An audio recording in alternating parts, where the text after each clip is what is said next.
Hey everyone, and welcome to this deep dive. We are diving into a pretty crazy story today. Yeah, this one is Mark Zuckerberg it's a big one. is calling on Trump Yeah. to kind of fight back against EU fines against U.S. tech companies. Right. So we're going to be looking at a Reddit thread from Europe, Okay. and then we've got an article from Politico.eu. Sounds like a fun mix. Yeah, so let's jump right in. So Yeah. what is Zuckerberg's argument here?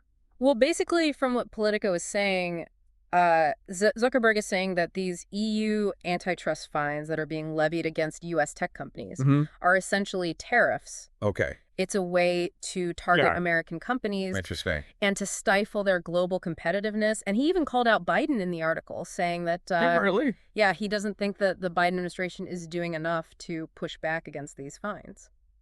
So he's thinking that Trump would have been more on his side with this. It seems that way. Okay.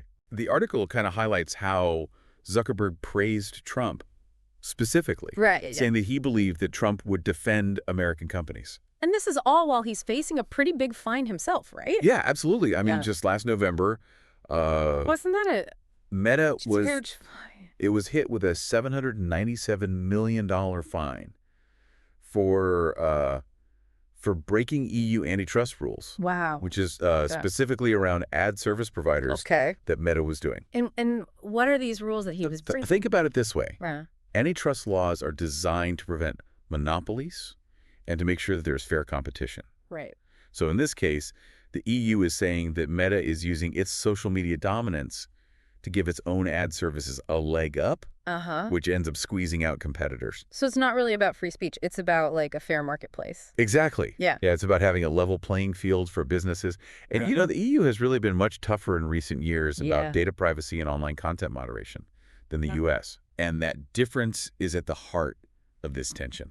Okay, so bringing us to this Reddit thread then. Oh, yeah. It seems like a lot of people The Reddit thread is building on this. are not happy with Zuckerberg. They're not holding back. Yeah. A lot of the comments are very critical of Zuckerberg, saying that he should just comply with the rules or leave the market. Right. If you want to play in our sandbox, you got to play by our rules. Exactly. And some people are even saying that Europe should just create its own internet. Yeah, there's this really interesting digital independence movement that's kind of bubbling up. Yeah. Where they want to create alternatives to these big U.S.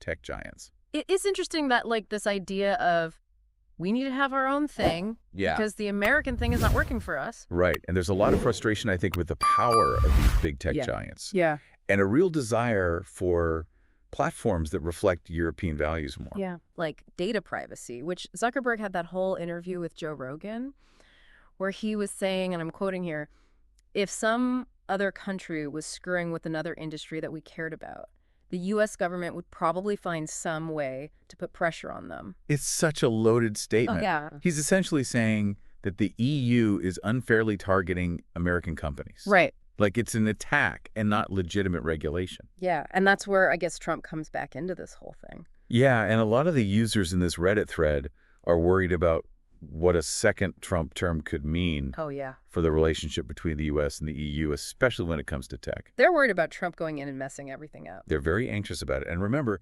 Trump and the EU didn't exactly have a smooth relationship during his first term. No, not at all. There was a lot of clashes on trade and tariffs and even NATO. Yeah. And there was even a funny comment that said that Zuckerberg's inauguration contribution to Trump probably wouldn't be enough to get him to intervene. Right, like one little donation isn't going to sway Trump on this. And there's also a lot of people on the thread saying that they don't think that Trump would actually act in the best interests of the EU. Right, they think he'd be more focused on pushing his own agenda. Yeah, and then there's the whole comparison to China.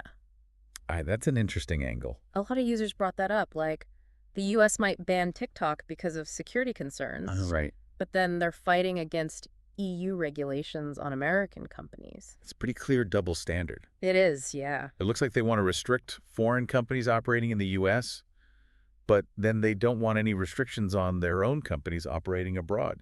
It's a very interesting dynamic. Yeah, it really makes you wonder how this is all going to play out. Yeah, like are we heading towards A fragmented internet. Like a fragmented internet with different regions having completely different digital ecosystems. It's a possibility. Or will we find a way to work together and have some kind of unified but regulated online world? Those are the big questions. Those are the big questions. And I guess to start looking at that, we should dive into what people are saying on Reddit. Let's hear what those Reddit users have to say. Yeah, because they have a lot of really interesting thoughts on the social and cultural implications of all of this. Yeah, they really bring a unique perspective to the conversation. Okay, so we'll do that in part 2. Sounds good. So stay tuned. We'll be back in a bit. We'll be right back. All right, so let's take a closer look at those Reddit comments then. Yeah, what are people saying? I mean, it seems like a lot of these users are really fired up about this whole Zuckerberg, Trump, EU situation. Yeah, it's not just about the fines, though, right? No, not at all. Like, it seems like there's a much deeper concern about the power of big tech. Yeah. And, like, the future of the internet. Absolutely. Like, what are the main things that stand out to you? Well, data privacy is a huge one. Oh, yeah. I mean, a lot of European users are very skeptical about how companies like Meta collect and use their data. And potentially profit from it. And potentially profit from it, exactly. Which makes sense because the EU has much stricter laws about data privacy than the US. Yeah, they have that big one, the GDPR. Right, the GDPR. General Data Protection Regulation. And that seems to be like a point of pride. It is. For a lot of these European Redditors. Right. They see that as like a vital safeguard. It's huge. Against these companies. Yeah, and they view the EU's stance on data privacy as like a way to protect their fundamental rights in this digital age. Right. There was one comment that really stuck with me. Oh, yeah. It said, "For a decade and a half now, we have been selling our data and private lives in exchange for social media dopamine. We desperately need our own tech infrastructure and companies that reflect our own values." Wow. It's powerful stuff. That's pretty intense. Yeah, it really speaks to this feeling that the current system, where you have just a handful of American companies that hold so much power, is just not sustainable. It's not working for them. Yeah, and it's not just about data privacy either. Yeah, right. People are also talking about the broader social impact of all this. Like the addiction. Like the addiction, information. the misinformation, the erosion of trust, the mental health effects. All of it. All of these things are coming up again and again in these comments. Like a lot of users are finally starting to wake up. Yeah. To the fact that these platforms, while they do have benefits, can also be really harmful. Right, and they're questioning whether the trade-off is worth it anymore. And so there's a lot of talk about finding alternatives. Yeah, for sure. Like Signal or Mastodon. Right. Those are good examples of platforms that really prioritize privacy and decentralization. Right. And those are kind of like the existing alternatives. Right. But some users are thinking even bigger. Oh, yeah. Like what? Like they're calling for entirely new European-owned and operated social media platforms. Wow, that's ambitious. Yeah, like imagine like a public European social network that prioritizes like user well-being and democratic values. It's a powerful vision. Yeah. It speaks to this growing desire for digital sovereignty in Europe. Like we don't want to rely on American tech giants. Right, there's too much risk involved. Yeah, both in terms of privacy and potential political influence. Yeah. For sure. But obviously building something like that is way easier said than done. Right. Starting a new social media platform is really hard. And one user even pointed out like the network effect. Oh, yeah. The network effect is huge. Makes it really difficult. Everyone wants to be on the platform where all their friends are already. Exactly. And that's like a major hurdle. For sure. Like how do you get people to switch over? Right. You would take a massive effort from governments and businesses and just regular people to make that happen. Maybe this Zuckerberg thing will be the push that Europe needs. Yeah, maybe this is the thing that finally gets them to take action. And speaking of those China comparisons. Oh, yeah, those are still coming up a lot. People are really latching onto that. Yeah, what are they saying? They're calling out the U.S. for hypocrisy. Okay. Because they might ban TikTok. Right. But at the same time, they're opposing EU regulations on American companies. So they want to restrict foreign companies in the U.S. Yeah. But they don't want their companies restricted abroad. Yeah, exactly. It's a pretty clear double standard. It is, and it plays into this narrative that the U.S. wants to set all the rules, but they don't want to play by anyone else's rules. Right, like they want to control the internet, but they don't want to be controlled. And one user said, "I really hope the EU remembers that U.S. companies comply with Chinese regulations, so they can definitely comply with EU regulations too." That's a good point. Yeah, and it seems like there's this feeling that U.S. tech companies see Europe as an easier target. Right. They think they can get away with more in Europe than they can in China. And so it's fueling this desire for a more assertive European response. Like Europe needs to stand up for itself. Yeah, it's like a digital David versus Goliath situation. I like that analogy. And some users are even bringing up historical parallels. Oh, wow. Like what? Like one comment compared this to the lead up to World War II. Wow, that's a heavy comparison. Yeah, they're saying that appeasement won't work with these tech giants. Like you're a threat. Yeah, and it just shows how much anxiety Right. Europeans feel about the future of the internet. They're worried about these companies having too much power. Yeah, and what happens if that power goes unchecked? Right. It's a valid concern. But it's not all doom and gloom. No. Like some users are calling for a more pragmatic approach. Yeah. Like finding ways to work with these companies, Okay. but still holding them accountable to EU standards. So like a middle ground. Yeah, and one user even suggested changing tax laws Oh, interesting. so that companies are taxed based on where their content is accessed, Okay. not just where their headquarters are. So tax them where they're actually making money. Yeah, That's an interesting idea. it would make them contribute more Yeah. to the economies where they're actually operating. It makes sense. Yeah, and it seems like there's this real hunger for creative solutions to these global challenges. Absolutely. And it's not just about governments and corporations either. Right. Individuals have a role to play too. Yeah, like we can choose to use more privacy-focused platforms. Yes. We can be more mindful of our own social media use. Absolutely. And we can engage in these conversations Yeah. We need to talk about these things. about the future of the internet. Exactly. And speaking of which, one user brought up a point that I think is worth diving into a little bit more. Okay, what's that? AI. Ah, AI, of course. Yeah, they said, how else are people going to get their AI slop? Yeah, Which is a funny way to put it, but it raises a good point. about the growing influence of AI. Yeah. I mean, this is a topic that deserves its own deep dive. Oh, for sure. But just think about it for a second. Mm. These big tech companies are already using AI Right. to shape our online experiences. Right. Like what we see in our news feeds. The ads we see. The ads, the products that are recommended to us. Yeah. AI is already everywhere. And as AI gets even more powerful, Mm-hmm. those capabilities are only going to grow. Absolutely. And it makes you wonder if these concerns about data privacy Right? and social media addiction are just the tip of the iceberg. Yeah, like what happens when AI is making even bigger decisions? Right. When it's impacting our lives in even more profound ways. It's both exciting and terrifying at the same time. It is. Yeah. Like we're on the verge of a technological revolution, Mm-hmm. and we need to be having these conversations now to make sure that it's a revolution that benefits everyone. Yeah. We need to make sure that AI is developed and used ethically Exactly. and responsibly. Yeah. And that leads to the big question. $1 million question. What does the future hold for Yeah. the internet? Yeah.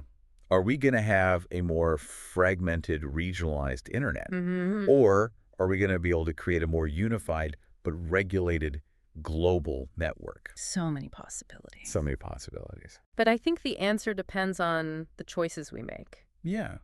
Both individually and collectively. Like, what kind of internet do we want? Right. What values do we want to prioritize? What role do we want technology to play in our lives? Those are the big questions. Those are the big questions. And I think to really grapple with that, Yeah. we need to explore those potential futures, Okay. starting with this idea of a splinternet. Okay. This world where the internet is divided along national or regional lines. All right. Let's dive into that. All right, so we've talked about Zuckerberg's plea to Trump and all those heated reactions on Reddit. Yeah, we've covered a lot of ground. And now it's time to think about what happens next. Like, what if this whole battle between U.S. tech companies and EU regulators keeps escalating? Well, it could get pretty messy. Yeah. Like we could be looking at trade wars, political tensions, and even that splinternet idea we talked about. Yeah, that's a scary thought. Yeah, for sure. And for those listening who maybe haven't heard that term before, what exactly is a splinternet and why are people so worried about it? So basically, a splinternet is what happens when the internet as we know it breaks apart. Okay. Instead of having one big global network, Mm-hmm. you end up with a bunch of smaller regional internets. Like little bubbles. Yeah. and Each so- with their own rules and standards. Right, and each with their own dominant players. So instead of the World Wide Web, it's more like a bunch of walled gardens. Yeah, that's a good way to put it. Like imagine trying to visit a website Yeah. or use an app, Mm. and you can't because of where you live. Right. Or Imagine not being able to use the same social media platform as your friend in another country, Oh, wow. Yeah. or having limits on what information you can access online. That would be a huge change. It would, yeah, it would be a Yeah. major blow to the open and interconnected internet that we're used to. And it wouldn't just affect internet access, would it? No, definitely not. Like, I imagine this would have much wider consequences Oh, absolutely. for politics and culture and even the global economy. Right. It could really make existing divides between countries and cultures even worse, Right. making it much harder to address global problems together. And it could stifle innovation. Yeah. Because companies would have to navigate all these different rules and standards. Yeah, exactly. It'd be a huge mess. So how do we even get to a splinter net? Like, what are the things that could push us in that direction? Well, like we talked about, the EU is really serious about enforcing its digital regulations. Right, especially around data privacy. Yeah, exactly. And if U.S. tech companies keep resisting those regulations, we could see both sides taking retaliatory measures. And with Trump possibly back in charge, Sure. there's a real worry that he might escalate things even further. Yeah, I mean, based on what we've seen from him in the past, Mm-hmm. he's not exactly known for taking a diplomatic approach. No, definitely not, especially when it comes to trade and international relations. Exactly. And a full-blown trade war between the U.S. and the EU Oh, gosh. would be bad news for everyone. Yeah, like supply chains would be disrupted. Yeah, Prices would go up. absolutely. The global economy would take a hit. It would be a disaster all around. And beyond the economics, Mm. there's also the potential for political damage. Oh, for sure. Like increased tensions between the U.S. and the EU could weaken the whole transatlantic alliance. Yeah, it would make it a lot harder for them to cooperate on other big issues. Like climate change Yeah. and global health. Right, and even security. It's a pretty bleak picture. It is, yeah. Well, let's try to make it a little more concrete. Okay. Like, what would a splinter net actually feel like for everyday people? So, on a practical level, Yeah. you'd probably run into a lot more geo-blocking. Geo-blocking. Yeah, where you try to access something online, Mm-hmm. like a video or a website, Yeah. and you can't because of where you are. Oh, right. Like when Ah. you're trying to watch something and it says, this content is not available in your region. Exactly. Yeah. And imagine that happening all the time Yeah, that would be annoying. on all sorts of platforms and services. So we could end up with different versions of the internet depending on where we live. Yeah, pretty much. That's kind of wild. It is. Yeah. And it could lead to a much more divided online world. Right. Like people would only see information and perspectives that are allowed in their region. Yeah, basically. It would be a huge step backwards for the free flow of information and ideas. Absolutely. Yeah. And it would also make it a lot harder to connect with people Mm-hmm. and collaborate across borders. The internet has done so much to bring people together. Yeah, it really A has. splinter net would really threaten that. It would. Yeah, it would be a big loss. So is there anything we can do to stop this from happening? Well, I think the most important thing is to keep talking Okay. and to try to find some common ground. Right. Governments and tech companies need to actually sit down and negotiate Yeah. to figure out global standards and regulations, That work for everyone. right, that protect individual rights, but also allow for the free flow of information.